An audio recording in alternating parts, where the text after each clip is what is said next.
Nauru, located in the middle of the vast waters of the Pacific Ocean and appearing just as a tiny dot on the map, it's the smallest independent republic. Hardly 200 people make their way to this country each year. I began this journey by arriving at Istanbul airport 3 hours early. I first flew to San Francisco in 13.5 hours. After a 7-hour layover, I took another long 13-hour flight to Nadi in the Fiji Islands and then waited again for a 7-hour layover. With nearly 75% of its seats unoccupied, the flight to Nauru from Nadi took 4.5 hours and my 48-hour endless journey finally came to an end. This is the least visited country in the world. Even the closest countries are thousands of kilometers away from here. Once I set foot on the island, I have to wait for the next flight to leave, which is scheduled almost a week later. Sea travel is not an option either. Nauru is surrounded by massive coral reefs, preventing large ships from approaching the shore. Until recently, the locals on this isolated island had so much wealth that they didn't even know what to do with it. Once reaching phosphate deposits in 1975, Nauru became the country with the highest GDP per capita in the world. Today, however,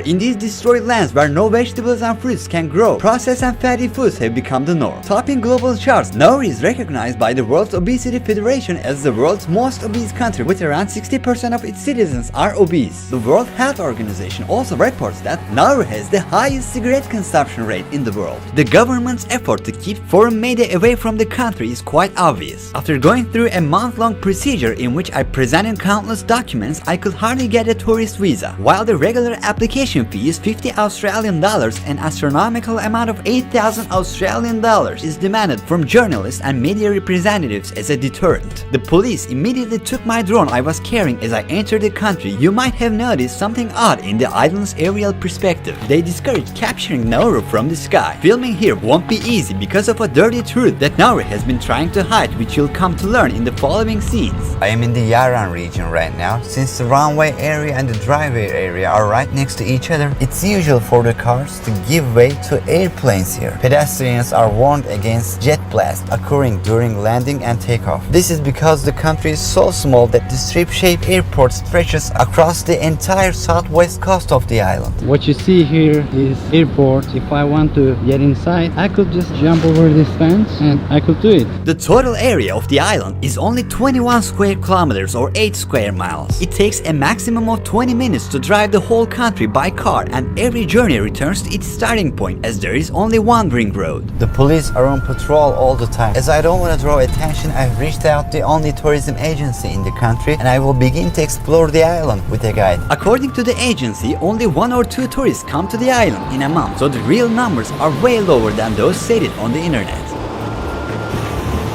What do you do in your free time on the island? Volleyball. So what do you do in your free time on the island? Anything we want to do. Like what? Fishing, sleeping, eating.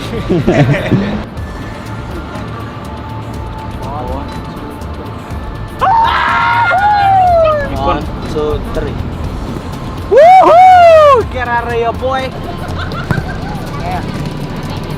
Although it is not often visited by people, Nauru has been a favorite stop for migratory birds for centuries. While the island was thought to have limited resources, its soil contained a treasure called guano made of bird droppings and marine microorganisms. In 1899, German geologist Albert Ellis discovered that this plateau had high-quality phosphate reserves. Once as valuable as gold, phosphate is a raw material boosting productivity in agriculture, and during the First World War, Australia quickly annexed and turned Nauru into an overseas mining field. Except for Japan's brief occupation in 1942, the extracted phosphate was sold to the world for years at extremely low prices. Some old people say that this cell here, Japanese used to pile people in and then close it up, put some gasoline from the rooftop and then burn them in there. Those who don't want to work for them. This railroad, which time is about to erase, was constructed in 1907 to transport phosphate mines from the land's interior to the harbor on the western coast. By the time Nauru gained independence in 1968, 35 million metric tons of phosphate had left from its shores. It's hard to believe, but in the past century, the fruits and vegetables that found their way onto the tables of many people around the world were grown with the phosphate extracted from the soil of this tiny island. After gaining independence, Nauru obtained significant wealth, and many Naurans whose lands would be used for phosphate mining quitted their job and began counting down the days to become millionaires. Thousands of workers from China and other Pacific islands were brought to work in the dirty, hot and tough conditions of the phosphate mines. Nauru had a per capita capita income of around $176,000 by the year 1975, whereas in the world's leading economy, the United States had around $44,000, taking into account today's inflation rate. Nauru managed to establish a welfare state where there were no taxes. Education, transportation, healthcare services, and even housing were all provided free of charge. I've seen my grandma come out of the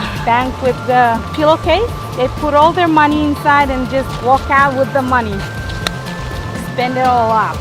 I heard that there was a police officer who bought a Lamborghini, but he realized that he did not fit into the Yes. car and dumped it. Is it true? Yes, that's true.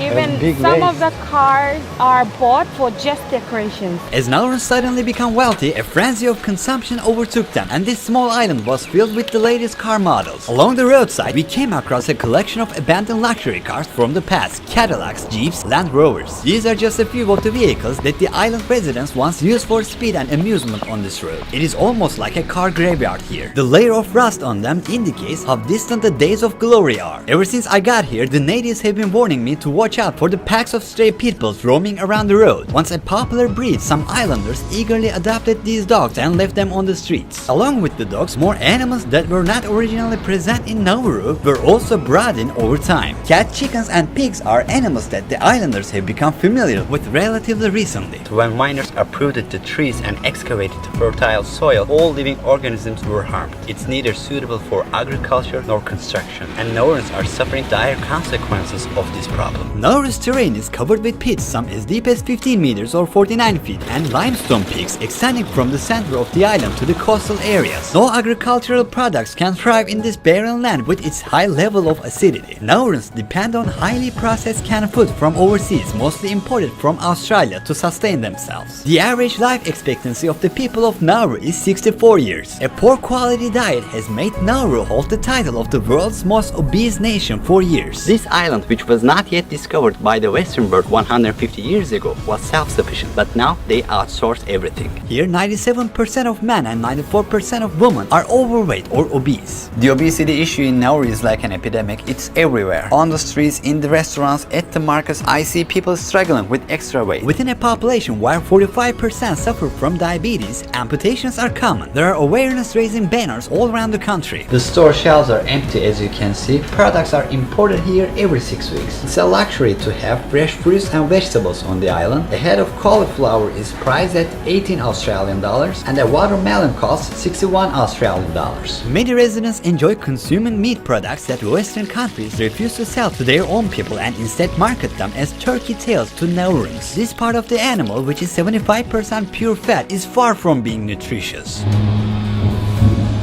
Lack of living space is another drawback of phosphate mining. The destruction has left 80% of Nauru uninhabitable, squeezing its estimated 14,000 residents into a coastal area of just 4 square kilometers or 1.5 square miles. This is Bada Lagoon, the only untouched area on the island that contains the original flora. It opens a door to the past. Nauru was once filled with this plant cover, but now it's all vanished. Here it's still possible to see banana trees, pandanus trees, and pineapple plants. Rising like sculptures, the coral rock formations on Nauru's coastline reach up to 5 meters or 16 feet above the sea. The ocean floor is covered by dead coral rocks that extend about 200 meters from the shore, making it impossible for large ships to dock. Many of these are underwater and become visible only when the sea recedes. This makes it possible for the people to walk up to hundreds of meters in water and hunt fish. With the destruction of trees, average temperatures have increased to around 30 degrees Celsius or 86 degrees Fahrenheit all year round. On the island, influenced by the monsoon winds seasonally, rain and time flow as well. However, Nauru lacks in rivers or streams. Islanders have limited access to fresh water. The country produces 2 million liters of drinking water daily by treating ocean water using reverse osmosis at these desalination plants. There is an underground lake named Mokoa Well. Finding the entrance to this cave without the help of a local is challenging as its entrance is quite narrow. During times of war, the people of Nauru use this place both as a shelter and to access drinking water. It's filled with cans and pieces of glass. This underground lake is no longer a reliable supply of drinking water. What was the religion before Christianity? It's the Buddha. It's the god here. There's the altar on the top side. If they give it food, it will come into life and then it will bring them what they were asking for. Is there anyone who still believes in Buddha? Some. They believe that this water here, and they've witnessed that if you come and take a dip, it will heal your skin or maybe some other diseases. There is no official capital city in the country. However, Yarran district contains all of the institutions such as the Parliament House, embassies, the country's only police station, fire department and the airport. There are only 11 schools here, including 3 high schools and a state university. Almost everyone on the island is fluent in English. The locals speak Nauruan as their first language. For example, the name Nauru itself originates from Nauruan term Anoero, which means I go to the beach. How do you say hello? Waiting. Yeah. Waiting. How about how are you? Como urmo. Omo. I came to the Parliament building where Nauru is governed. Contrary to the expected formal setting, it reflects the relaxed atmosphere of the island. There was no security at the entrance and I have been allowed to take photos and videos with my phone. With only 19 seats, Nauru's parliament is one of the smallest in the world. If those here knew about the scenes I will show you later in the video, they would probably think twice about letting me be here. By the 1970s, the Nauru government realized that their phosphate reserves ending and they mirrored oil-rich Middle Eastern nations by investing in overseas properties, including Nauru House in Melbourne, Nauru Tower in Hawaii, Pacific Star Hotel in Guam, Pacific House in Washington, the Grand Pacific Hotel in Fiji, and many more. However, corruption and mismanagement put the government into a deficit of millions of dollars per year throughout the 1990s, and the savings from the phosphate quickly went up in smoke. In an effort to sustain its welfare, the government aimed to turn the country into a tax haven and got involved in a money laundering scandals with drug cartels, the Russian mafia, and organizations like Al-Qaeda. Nauru issued license to over 400 foreign banks under a system that didn't require branching and allowed optional record keeping. During that period, the Russian mafia alone laundered an estimate of $70 billion through the banks in Nauru. As a result of international pressures, the country put an end to illegal offshore banking activities and has been compelled to use a cash-based economy since 2004. The Australian dollar is the official currency of Nauru. A few and only ATMs in the country don't have money either. I brought some cash with me because credit cards are also not accepted here. Following efforts to prevent money laundering, only one bank, which is Australian, currently operates in the country. As the year 2000 approached, phosphate reserves had run dry and phosphate export fell to 1% compared to its peak period. The country's central bank collapsed and its properties abroad were sold off one by one. We see the excavation machines in action as we move through the topside. The country still continues to extract phosphate on a small scale. If they discover another phosphate mine here, will you support mining it? I'll just say leave the nature alone, because digging to the ground, we're gonna sink. 52% of the population lives at or below the poverty line and tries to survive on aid from the church. In low-income areas, stress triggers high levels of tobacco consumption. Roughly 1 out of every 2 individuals above the age of 15 consume cigarettes on the island. There are a total of 5 beaches on the island and they have been partially littered with rubber tires and trash. Nauru agreed to accept unwanted refugees from Australia in exchange for financial support in 2001. Around 1,000 refugees, mostly of Afghan, Iraqi and Iranian descent, were transported to Nauru and detained for an indefinite period.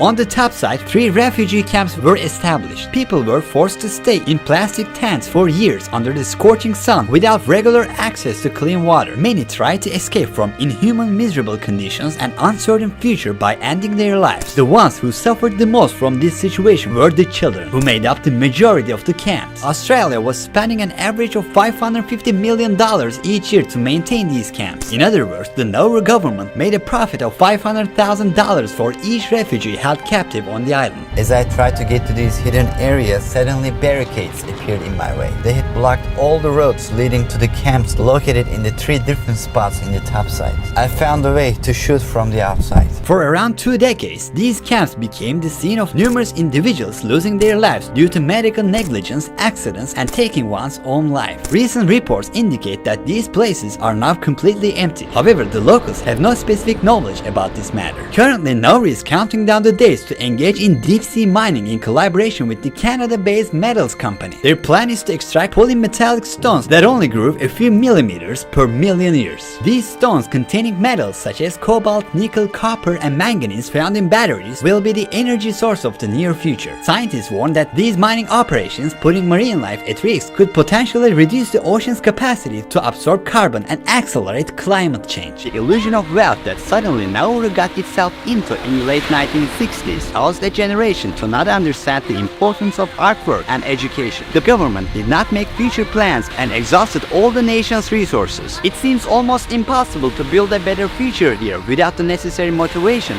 skills, and knowledge. This small island with wounds that can never be healed basically stands before us as a summary of what is going on in the world and as a lesson that humanity should always remember. Thank you for watching this documentary. I hope it added a value to your worldview perspective. Don't forget to subscribe to my YouTube channel. See you in the next one. Ruhi Cenet was here.